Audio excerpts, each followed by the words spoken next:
आता ह्या रस्त्याची अवस्था बघ. काही महिन्यापूर्वी मी कोल्हापूरच्या कचऱ्याचा प्रश्न सोडवण्यासाठी कोल्हापूर महानगरपालिकेचा एक कर्मचारी झालो होतो. त्यावेळेस मी बघितलं की या कचऱ्याच्या प्लांट्सला जाणारे जे रस्ते होते त्यांची अवस्था फार खराब होती. घंटागाडी चालकांना त्याचा फार त्रास होत होता.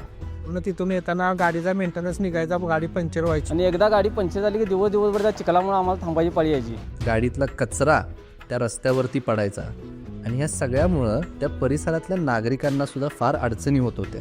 रस्ता असं नव्हताच इथं. चिखलच पसरलेला होता फोर व्हीलर जाणं कठीण होतं या रस्त्याला. आणि सगळीकडे घाण आणि दलदल झालेली होती. हे कमिशनर मॅडम पालकमंत्री महोदयांपासून सगळ्या गोष्टी सोडवण्यासाठीच काम करत आहे. ते झाल्यावर आपल्याला करू तसं राहायचं लोकांशी आपण करून घेऊयात. आणि त्या दिवसानंतर मी खासदार धनंजय महाडिक साहेबांच्या साहाय्याने केंद्र शासनाकडून करोडो रुपयाचा निधी मंजूर करून आणण्यामध्ये यशस्वी झालो आणि या सर्व लोकांसाठी चांगले रस्ते बनवून देऊ शकतो.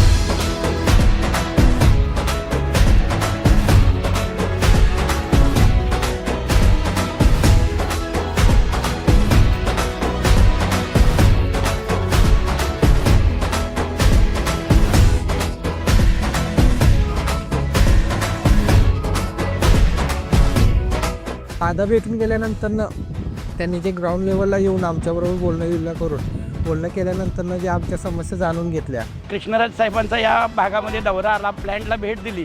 त्यावेळी कृष्णराज साहेबांनी प्रत्यक्षात या रस्त्याची अवस्था बघितली. त्यांनी ते बघितलं आणि त्याच वेळेला सांगितलं की मी पुन्हा येताना हा रस्ता झाल्याशिवाय येणार नाही. त्यांनी शब्द पाळून रस्ता छान अगदी केलेला आहे. आम्हाला सांगायला अभिमान वाटतो कृष्णराज साहेबांच्या बाबतीत की जिथं ज्या समस्येची गरज आहे तिथं जातीनं लक्ष घालतात.